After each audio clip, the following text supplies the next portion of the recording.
We are live. We're officially live. It might take a minute. So bear with us. We're trying to link our personal page with the activated page. So it'll be just a minute as all of this starts going on. There you go. Nope. And we got 5 viewers. Awesome. So bear with us. We're going to get going in like 1 minute. Hi, Lori. Thanks for jumping on. We super appreciate it. We are trying desperately to share this onto our personal pages. Okay, so there we go. Oh. So you want to hit share on yours. So go to right there, hit share. And more options. Start a watch party. So give us just 1 second. We are, again, we were having a heck of a time linking our personal pages to the business page. So we are doing a good old-fashioned watch party. Please join us. Lori, we needed you and your technical awesomeness. All right, so hopefully that worked, but I'm not fully convinced that it did. Anyway, I want to welcome everybody for joining us and giving us the opportunity to just share an evening with you guys about some really real and vulnerable and pretty transparent moments that we went through for the last month and a half. So what it looks like is we want to just spend about 30 minutes with you. So hopefully we don't bore you to death. I want to spend some time just kind of telling you my story on my personal experience with COVID, what it looked like, what I felt like, what I experienced. And then I want Melody to share her perspective. It's really easy for Melody to share her perspective as a doctor, but I want you to hear her perspective as a wife and as a mom, because she was wearing 3 hats. And I don't even know how she did that. And then we want to finish the evening just doing some Q&A, questions and answers. We've been getting a lot of messages, what were you taking? What did it feel like? All kinds of stuff like that. And I appreciate the massive outpouring of love. You guys have been amazing and we're incredibly thankful. And I thank you from the bottom of my heart. All the messages, all the meals that were delivered, the phone calls, people showing up at the casino window for selfies. I had some fun selfies through the window at some people. So if we could just jump right in, I'm just going to share with you, for those of you that don't personally know me, we're doing this through the business page. I am Dr. Tony Rodarte's husband. I'm often back here in the shadows while Dr. Rodarte is doing her thing and being the amazing physician that she is. We have 2 amazing 17-year-old twins that are going to be starting their senior year literally next week. This whole thing started for me back the end of June. All of a sudden I wasn't feeling good. It felt kind of fluish. I wasn't sure what was going on. We just automatically isolated me. Boom, I was gone. We were lucky enough to have a place where I could go. I just went and isolated for several days. And then I came back for a physician's appointment that I had with my PCP to do some other testing. So I have an autoimmune disorder. I have a jacked up stomach. I like that a lot of you think I'm really healthy. I'm really not. I'm getting better. As a matter of fact, COVID was an eye-opening experience. But I had some other stuff going on. We weren't really sure what was going on. We didn't think it was COVID. We sure didn't. My PCP recommended that I still get tested because I had to do some additional testing. In most places, make sure that you're COVID negative before you move forward. So went and did that. And on July 1st, my phone rang and they told me I was COVID positive. And I didn't even really know how to process that, to be honest with you, because I didn't think I had COVID. At that point, I just felt like the flu. It was really kind of shocking. I remember calling Melody. I remember just pausing going, COVID positive? How's that even possible? We're cautious. We socially distance, we wear masks, we do what we have to do. But I was COVID positive. So I immediately quarantined myself into our casita. We have a detached casita. And ultimately, I remained 19 days in isolation. And I want to share that journey with you. It was weird. It was odd. I also want to be crystal clear. This is not a political statement, and I'm not even getting into the politics of any of this. I did not feel like I was going to die from COVID, but I felt pretty miserable. I got that diagnosis on the first, and I felt like the flu, no big deal. I'll go quarantine. Within probably 2 days, 2 or 3 days, I felt like I got hit by a truck. I got much worse. I didn't see that coming at all. Ultimately, the worst I got was my pulse ox got down to 81. I felt like I was drowning. I couldn't breathe. It scared the crap out of me. It provided massive anxiety, and I was ready to get some help. I was ready to go to the hospital. I've been in communication with Melody every day. We're communicating. She's still checking on me, doing her thing. She was awesome because I'm ready to, boom, put myself in the car, drive myself. I wasn't going to expose any 911 services. I wasn't going to expose my family. I was just going to go. She totally came in, took control. We actually started in-home oxygen that day. She'd been consulting with several physician colleagues that were massive in this. I ended up with a portable oxygen machine that day. And I was on that for probably 2 or 3 days off and on. I'm doing double IVs, hydration. And I was ultimately, it was about 2 weeks total inside that casita. I will say that 1 week into this, exactly 1 week in, I was having massive abdominal pain, and I already have a jacked up stomach, and I'm like, what is this? What's going on?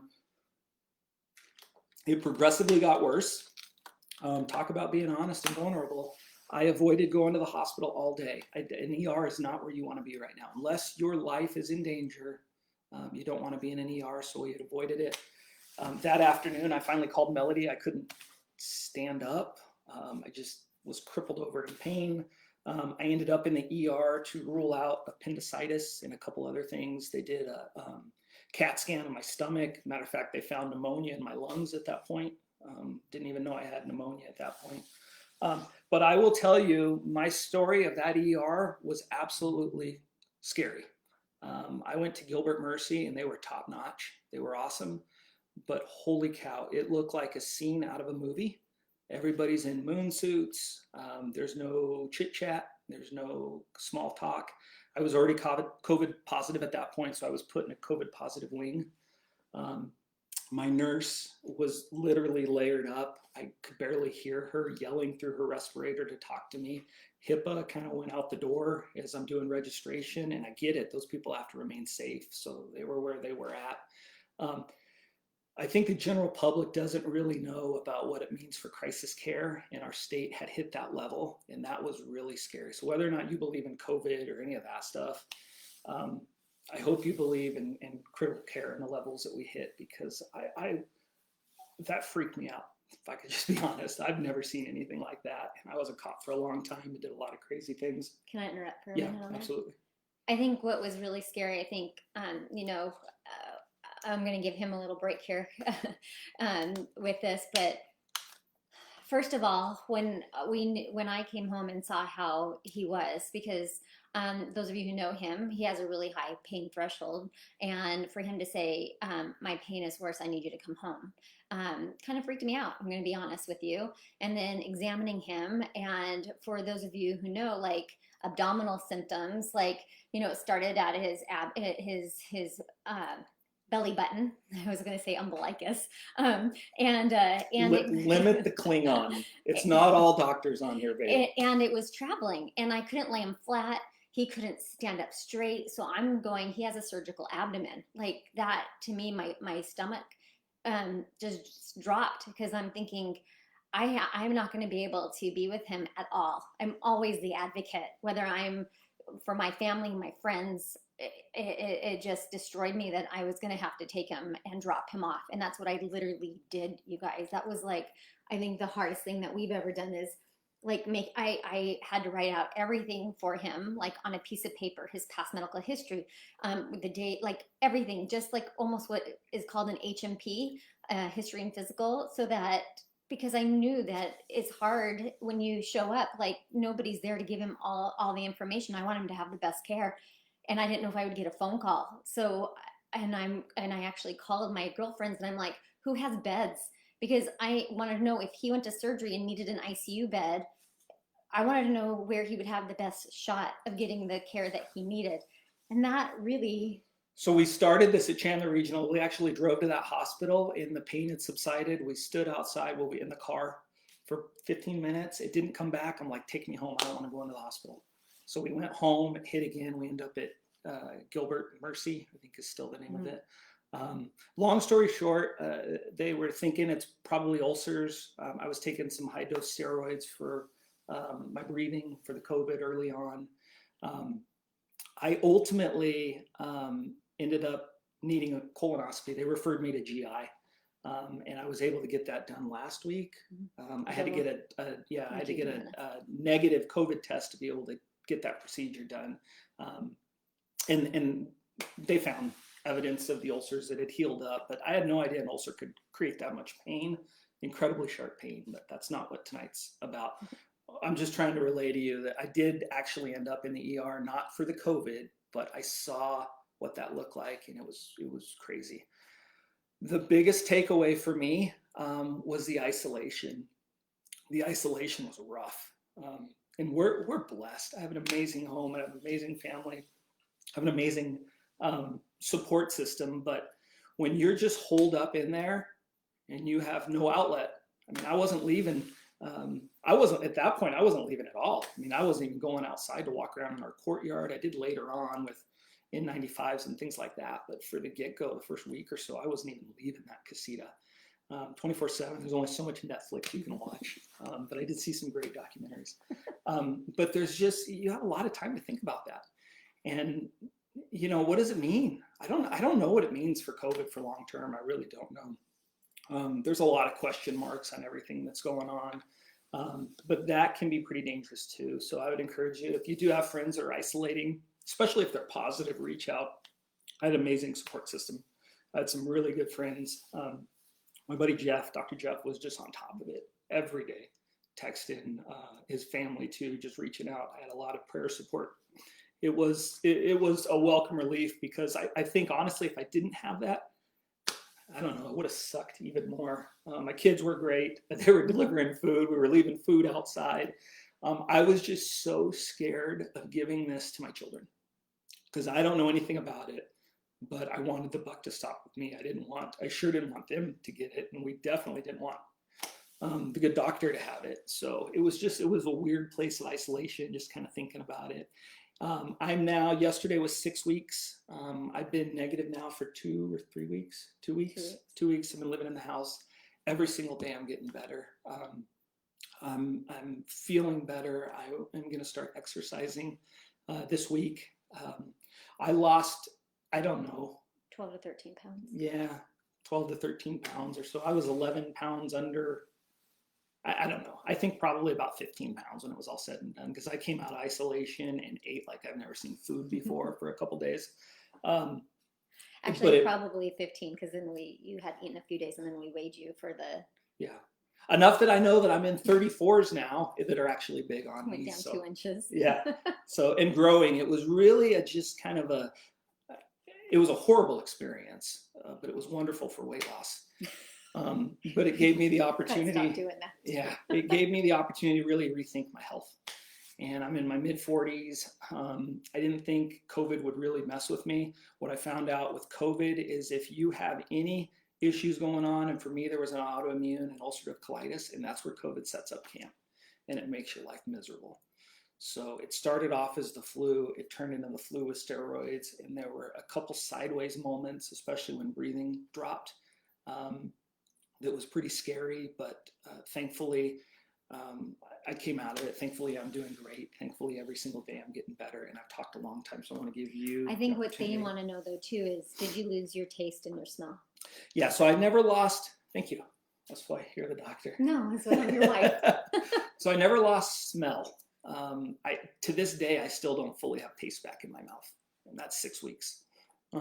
I still had body aches and headaches. I still get the headaches. I had body aches up till a couple days ago. And I haven't had those recently. I hope those are gone now. But it's just incredible. I had no idea the lingering effects that this could take.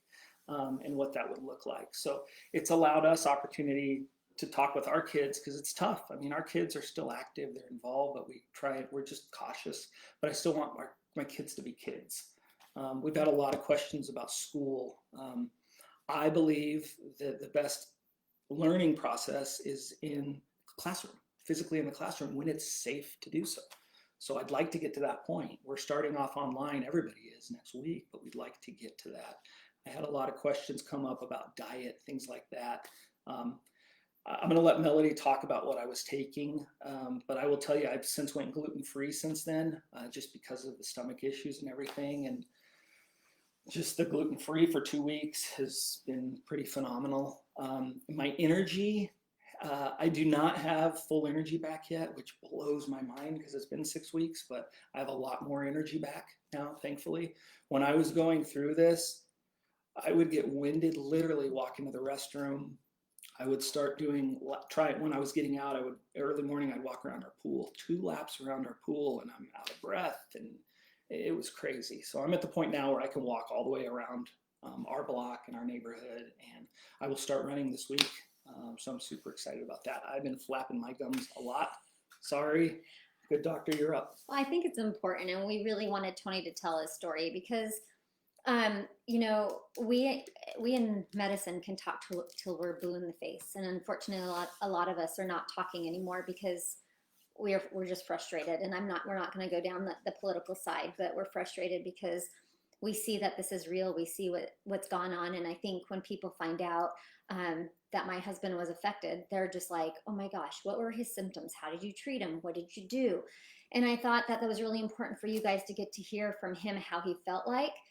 And our story, because we have a big we have a lot of friends, we have a huge network, and when people heard that Tony was sick, I guess it's a blessing that more people started taking this seriously, and that's why we wanted to do this too, because I cannot count on both of my hands how many people have gone, oh my gosh, because of Tony we are doing this, because of Tony we're doing this, we're taking this seriously.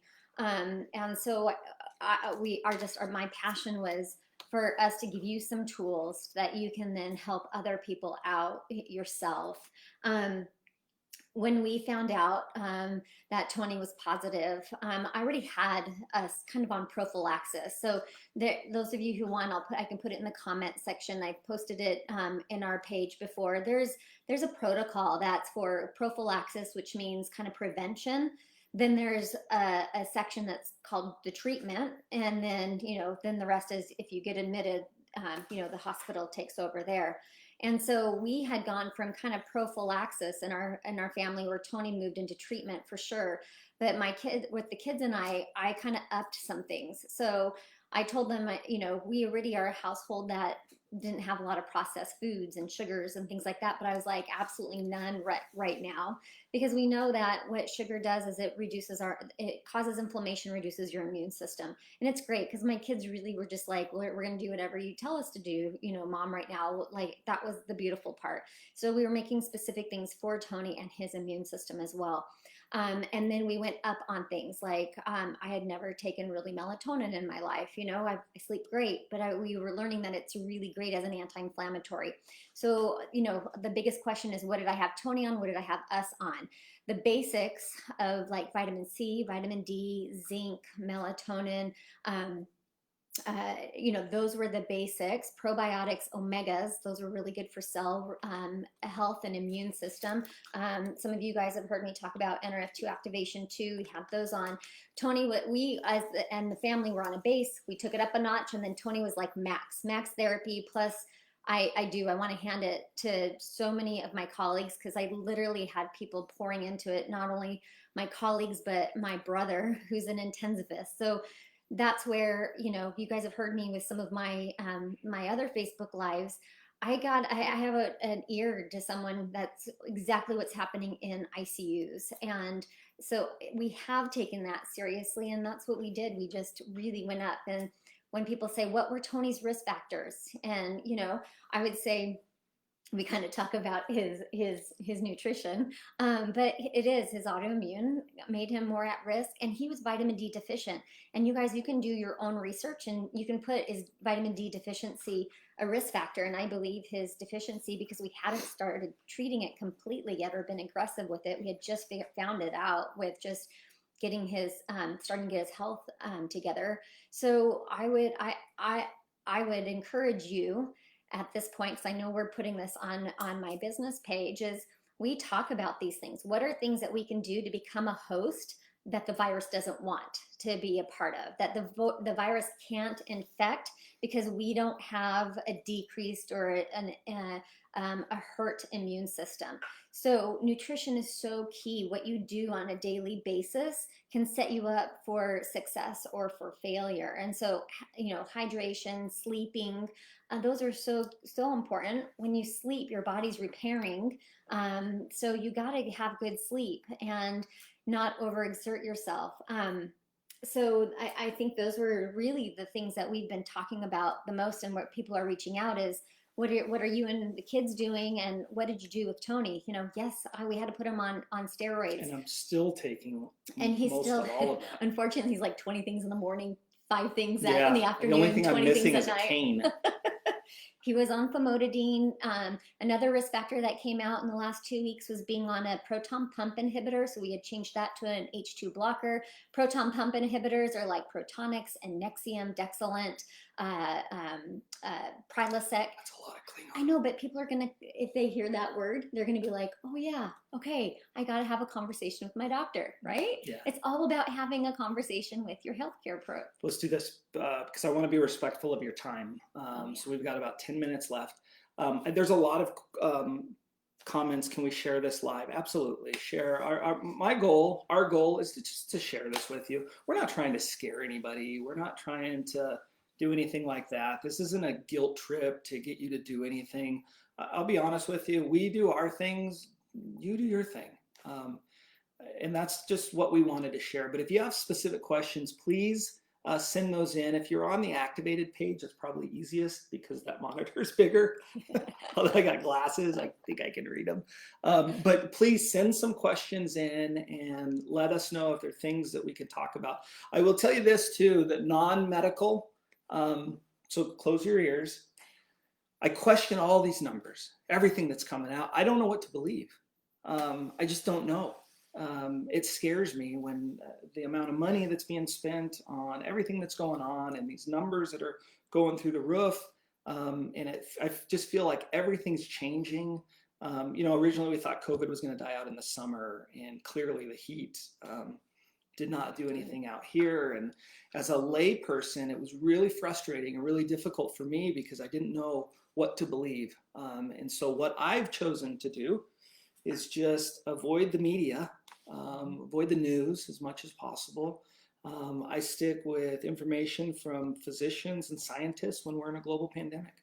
I don't listen to politicians per se on healthcare.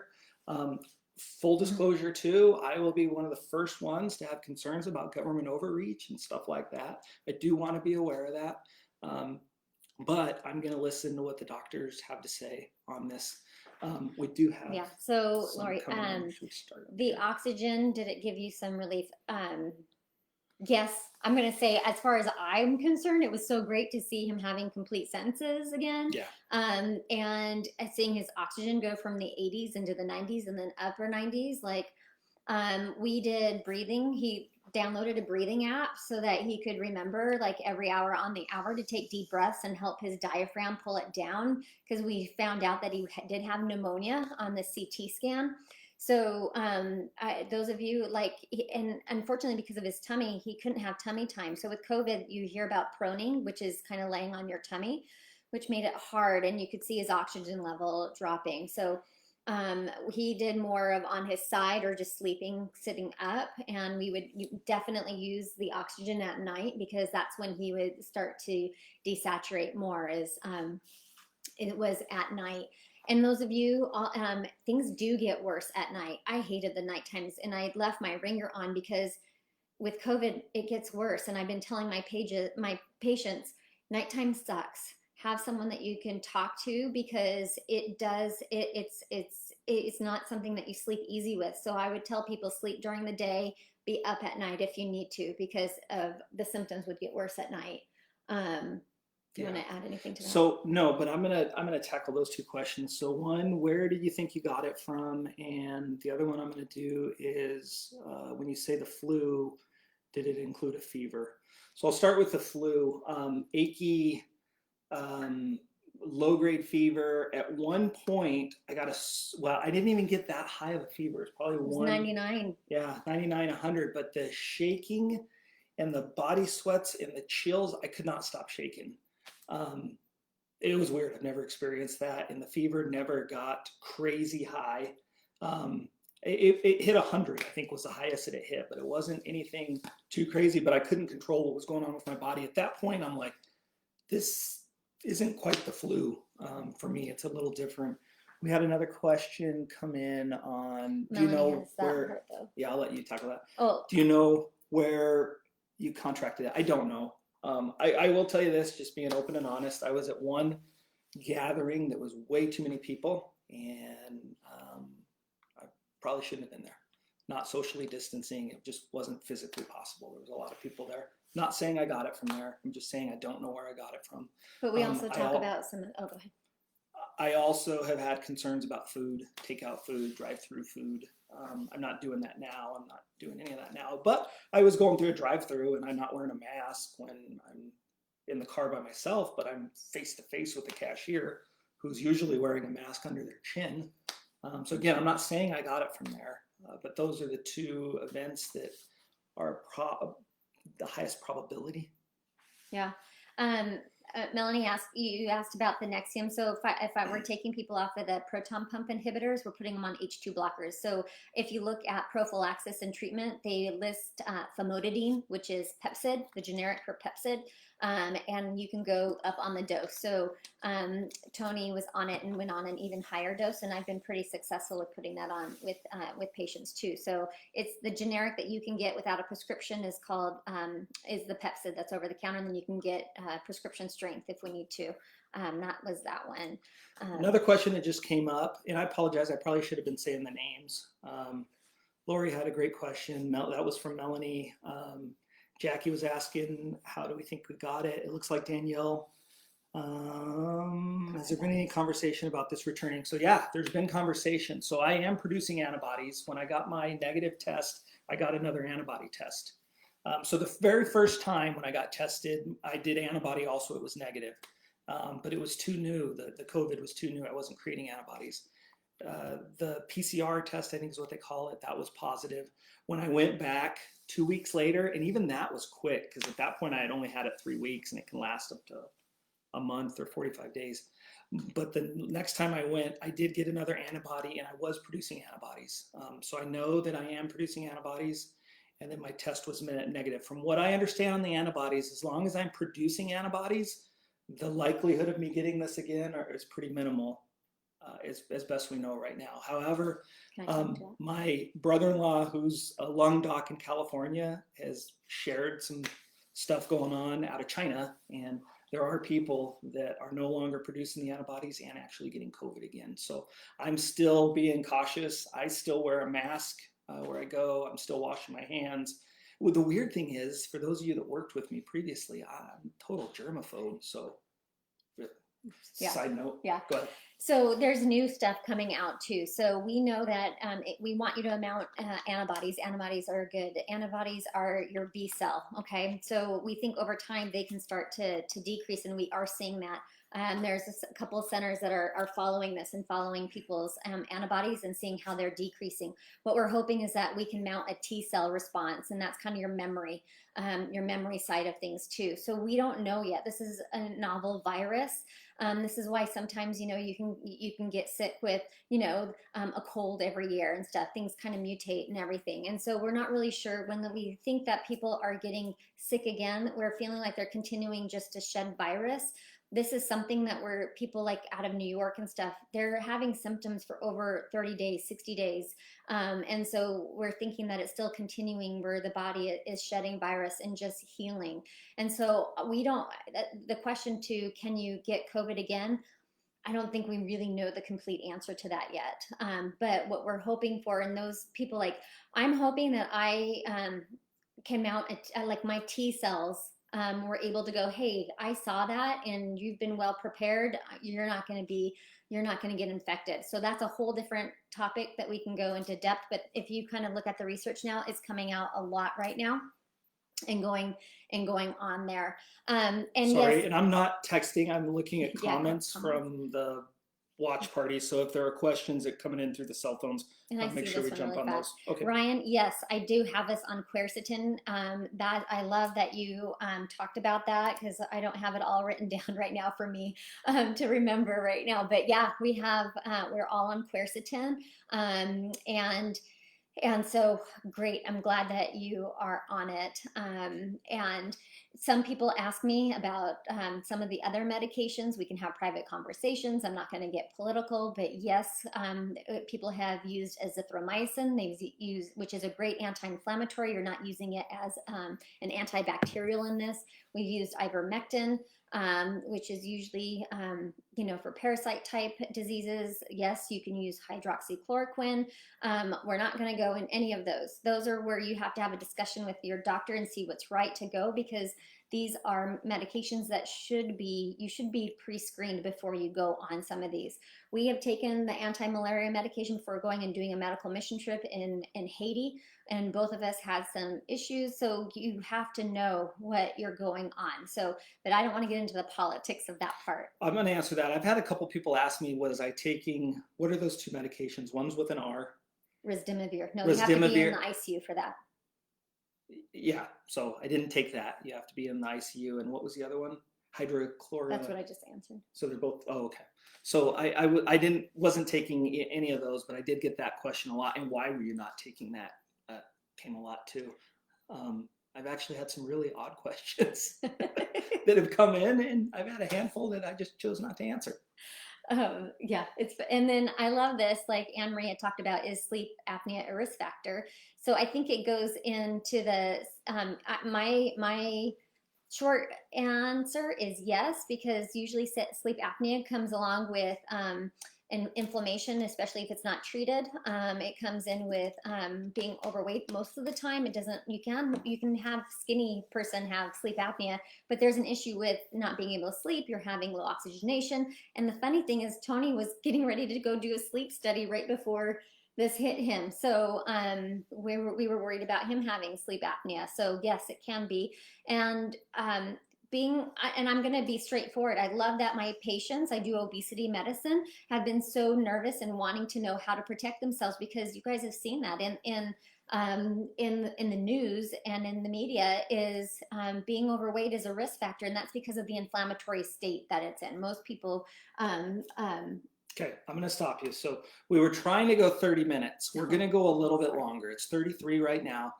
We're going to go 40 minutes. So we're going to add 7 minutes onto this, because one thing I wanted Melody to share with you is, what was it like being a wife and being a mom?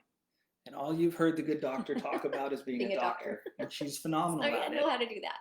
I guess I know how to be a wife and a mom too. I want her to talk too. What was it like being a mom and a wife going through this? Wow. Okay. Then it gets to be the touchy-feely part, right? It was. It was hard. It's hard. I'm someone who doesn't like to ask for help, so it was very easy for me to ask colleagues for help on treatment. I have two really awesome nurse practitioner nurse practitioner friends who could help me with doing Tony's IVs and things. And I had great doctor friends too that are be like, try this protocol, do this protocol next. This is what you need to do. So that was easy. But talking about having people like, can I bring you a meal? I was like, no, I'm okay. I can make a meal. So I've got a daughter. I've got a son who can do errands. That part was really hard to ask for help. And it was hard because I was running my practice, as well as wanting to, and this is a true statement, keeping my husband alive. That is all I could think about every single minute of the day. What was I doing next to keep my husband alive? 2 weekends ago was the first time where I could feel like, oh my gosh, I can sleep because I don't have to feel like I'm going to have my ringer on and what am I going to do next to help keep my husband alive? I absolutely hate saying that, and that's exactly how I felt. Driving on Saturday morning, trying to find the last oxygen concentrator for him was not fun. I was in my pajamas running around and got the last one. I didn't care how much it cost. I just wanted an oxygen concentrator so I could keep him at home. That's how real it got, you guys.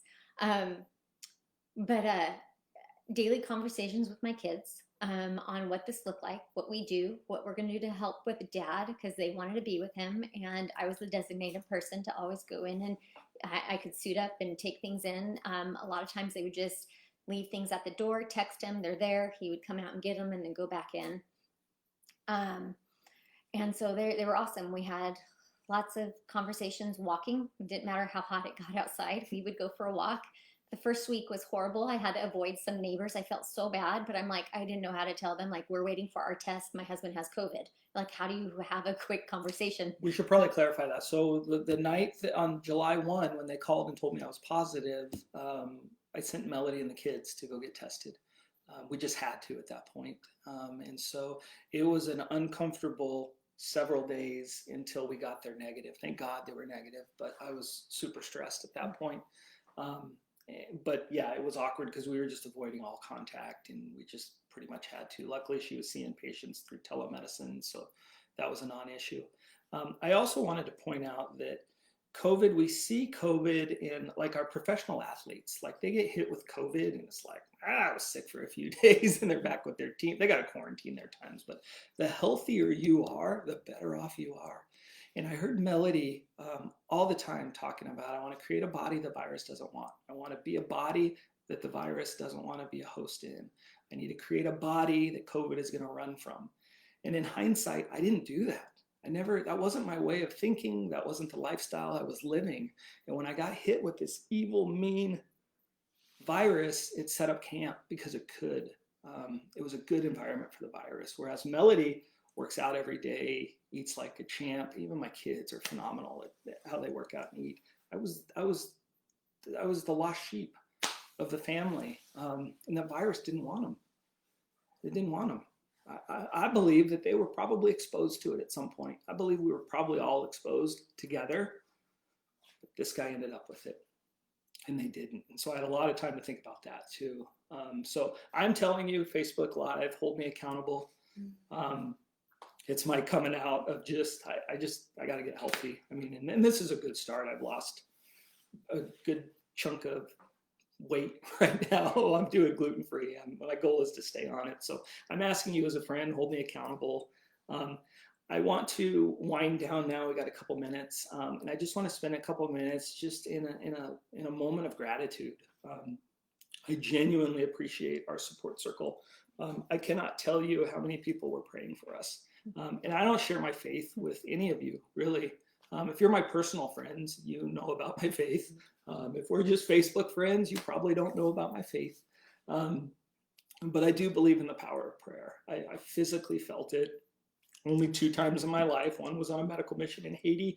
And for my Haiti peeps that were out there, there's probably some of you on here, you know exactly what I'm talking about. There were moments like that. When it got bad and I'm drowning in my lungs and I'm scared to death and I'm literally giving myself a panic attack, there's a moment of calmness that comes over me. I since found out later how many prayer circles were going on, who was involved. I firmly believe in the power of prayer. It just do. This is now the second time in my life where I physically and spiritually and emotionally felt the presence of God in the power of prayer. It was amazing. So we're going to wind down. Any last minute words? We did good. There's no crying. You got really close. If she goes, then I'm going to go. So if I got to start doing some stand-up comedy to keep her eyes dry, that's what I'm going to do. He's back. He's doing comedy. I'm definitely back. I've been dancing around the house, driving my kids nuts, but that means I'm back. I don't see any last minute questions. Please, you're welcome to comment afterwards. We'd love to keep this conversation going. If this is something you think we should do again, I'm open to do it again. My whole goal is we just want to share our experience in an honest and vulnerable way, and we hope somebody can get something from it. And I will leave it as just thank you. Incredibly thankful for all of you. Thank you for carving out time tonight to join us.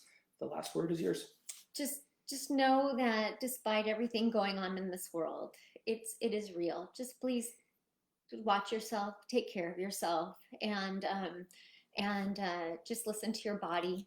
Make your body a host that the virus, and this is going on forward, you guys. You want to always put your health first, because when you don't have your health, life sucks. And just like right now, I would have paid anything, and we did, just to make sure that I could keep him here. And so take this as a learning experience too, that we want to be a part of your journey. I love being a physician, and if I can refer you guys out anywhere, I will do that. If I need to treat any of you guys, I will do that. If your doctor says they're not sure what to do, ask me. I will give you a list. You can take that to them. And because there are protocols out there, you're not alone.